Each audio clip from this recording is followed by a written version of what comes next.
back and we are talking Diddy, y'all. We are talking Diddy. The trial, the federal trial with Diddy, it continues. And I'm just pulling out or extracting things that I think may be interesting or things that I would like to hone in on. Oh, child. I want to talk about this Kid Cudi testimony. Even though we are all aware that there's a heavy suspicion around the fact that Diddy did blow up his car, quote unquote, allegedly, the fact, what I would like to talk about is the dog. What the hell did the dog do to deserve this? That's the first thing. The second thing is, y'all, the more I listen to this, there are some things that Diddy did to break the law, but is it enough to seal the case, to get the win, to lock him up forever? I don't think so. I don't think so.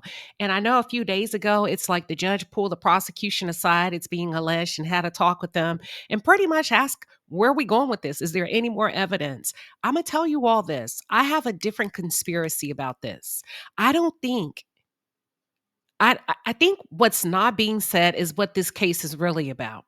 And we're talking freak offs and we're talking about racketeering, sex trafficking, but I don't really believe that they're stating what I believe is the obvious.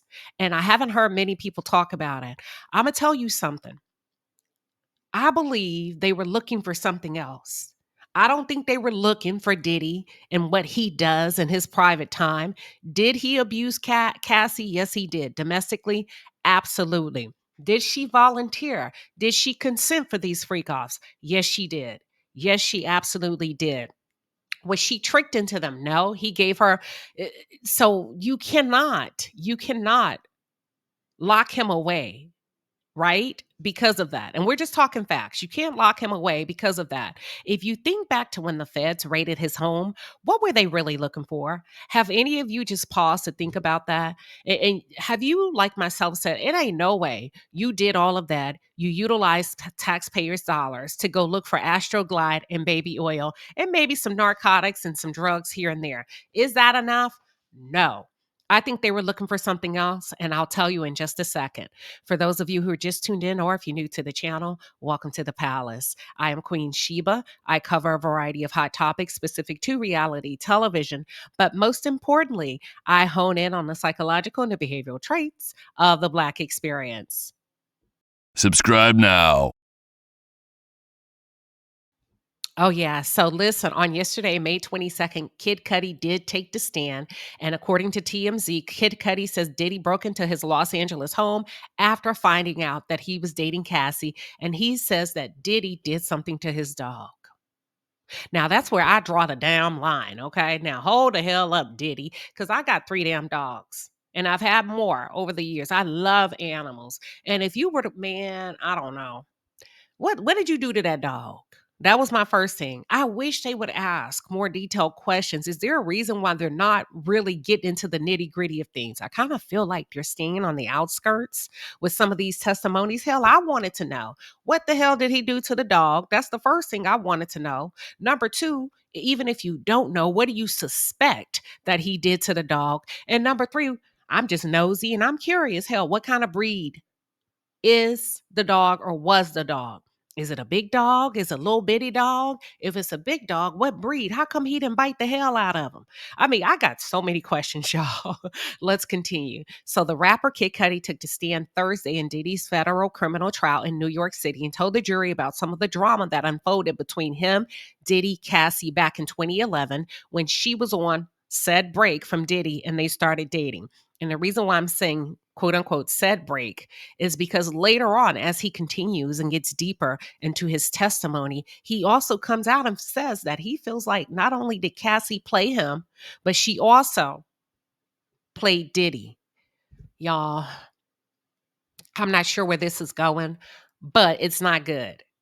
It's not good because you know what? I'm not going to even get into it. We'll come back to it. It's not good. Okay. Kid Cudi testified there was a break-in at his home in December of 2011 after Cassie called him early in the morning. Okay.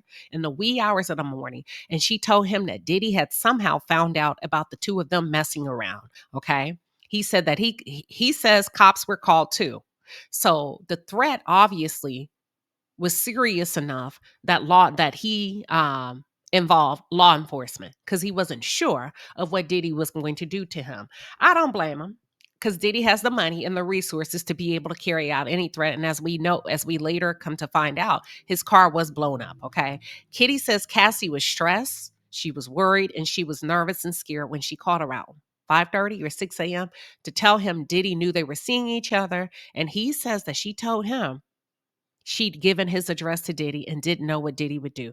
Now, see, Cassie, I'm trying to lean in there for you. I really am.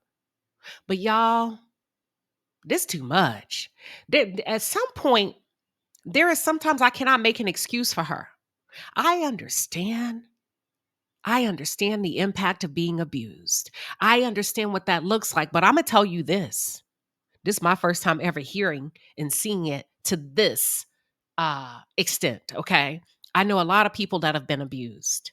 You know, we see it we see it on TV, we see it in the news. But let me ask you a real question. Take your emotions out of it. Is it okay to utilize abuse as an excuse to, number one, abuse others, manipulate others, threaten others, or utilize that to get your way in situations and just act a damn fool? That's what I'm trying to say. At some point, we have to quit making excuses. We know what Diddy is capable of, right? But my question is, what is Cassie capable of? I don't think it's ever okay as a victim that you also become a predator or you become a co-conspirator. And I don't think we're talking about it enough. And the reason why I think some of you have become so sensitive to the fact that if anybody has any questions regarding Cassie, you blow your tops. You call people names, you get into the comments, and you absolutely lose your mind. There are some things I do not agree with that Cassie has done that's being revealed. There are some things I don't care what you went through with Diddy. There was a text message they read last week or early last week in the courtroom where taxi Cassie had threatened to cut somebody up or have somebody cut up in pieces, threatened to unalive somebody, and not only that, she threatened to kill Diddy. So at some point, where do we draw the line as the people and say, all right, now that's enough, damn it, that's enough. I know you've been through A, B, and C, D, E, F, G. You got $30 million, but girl, at what point do you have a level of accountability to say, yes, that was wrong of me, I should not have done that? I don't know. It's a big question that I have for all of you.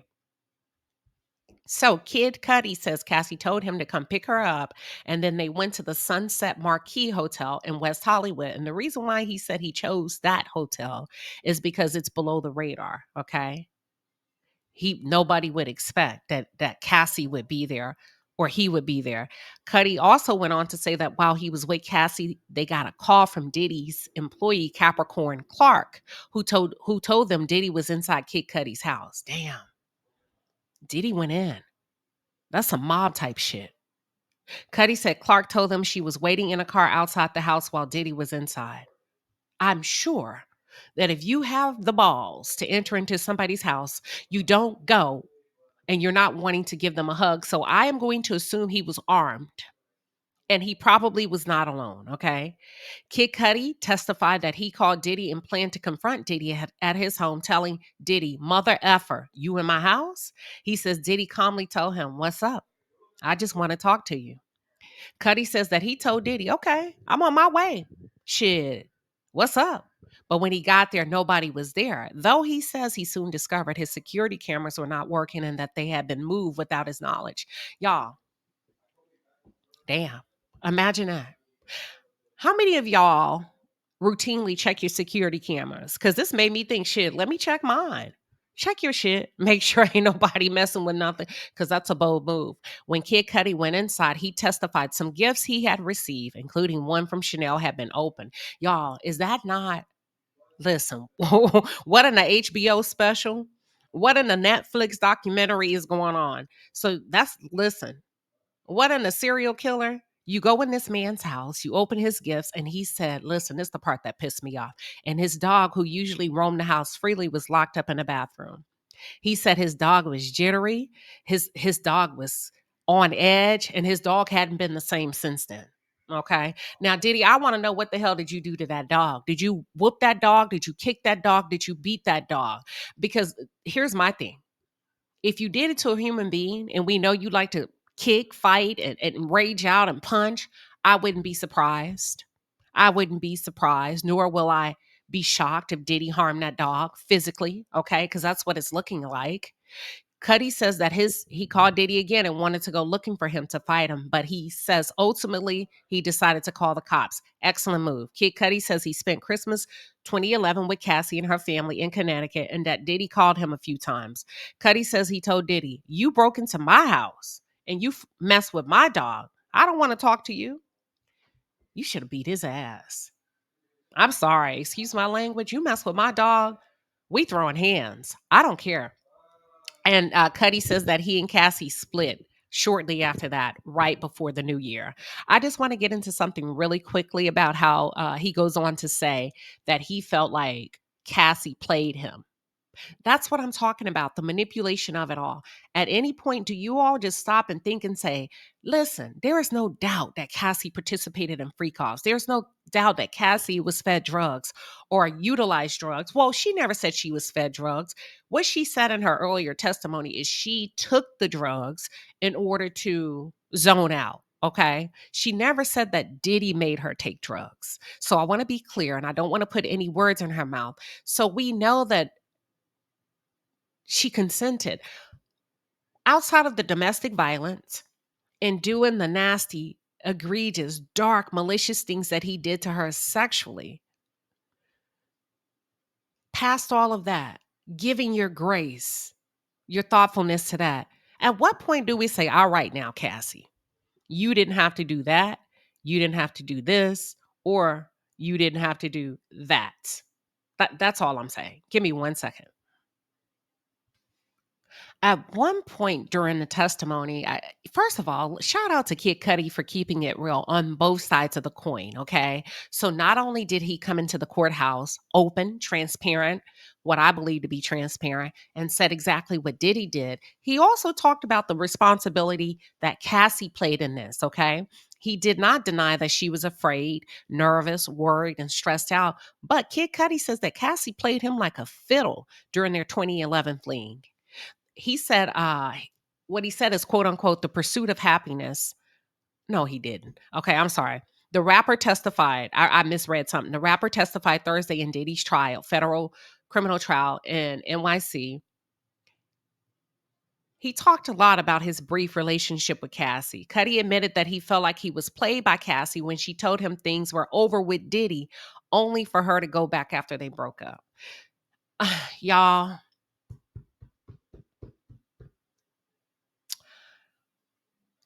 Cassie, what are you doing? Or what were you doing? This was a very dangerous game to play because, as we can see, this man could have lost his life. Okay. This man could have lost his life. But okay. Diddy defense attorney Brian Still asked Cudi, she played you? Cudi said yes. Still followed up. You had no clue that Cassie was back with Diddy. Cudi responded, no clue. None whatsoever. Kid Cudi told jurors he dated Cassie for less than a month, and they broke up because of safety concerns and drama. He testified Diddy broke into his. We know that. Now listen, less than a month, less than a month, and you went home with her to see her parents. Damn. They move fast in Hollywood, don't they? Cudi also testified that his Porsche was torched by a Molotov. Is a Molotov cocktail a couple of weeks after things ended with Cassie. He was convinced Diddy had something to do with it, and he says when he confronted Diddy about it, Cassie came into the room, and that's when he found out they were back together. Child, he thought he was meeting one on one, right? Man to man, confronting Diddy. And guess who sachets in the room? He says Cassie did. Still asked still asked Kid Cudi if Cassie was living two different lives, and Cudi said yes. Yeah. Y'all, that's manipulation. That's lying. Lying by omission. Do you feel like Cassie bores a responsibility in any of this? and still asked if both Cudi and Diddy got played by Cassie. And Cudi responded, true. Cudi even said that he was in love with Cassie. Damn, you was in love after a month? Well, shortly under a month. But okay, I think you were infatuated, sir. I don't know if you were in love now. Now that part may be a little bit of a reach, but listen, I'm gonna tell y'all something, and then I'm gonna go into not today. I gotta think about it. You know what occurred to me the other day, and I keep saying it. I said Diddy made sure that he recorded everything, especially when it came to sex and people damn near overindulging in substances. This includes drugs and alcohol. If you peruse the internet by way of social media, you'll see that some of the people that were not accustomed to this lifestyle, they were blacked out in some of those videos to the point you may have thought they were deceased. That's how gone they were, okay?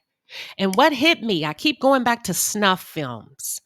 I have a funny feeling and a sneaky suspicion that there is a strong possibility that Diddy could have been selling snuff to a dark underground world. We know he has bodies when it comes to men in the rap game. We know he doesn't value life like that. I have a big question mark, and I'm going to come back and talk about it.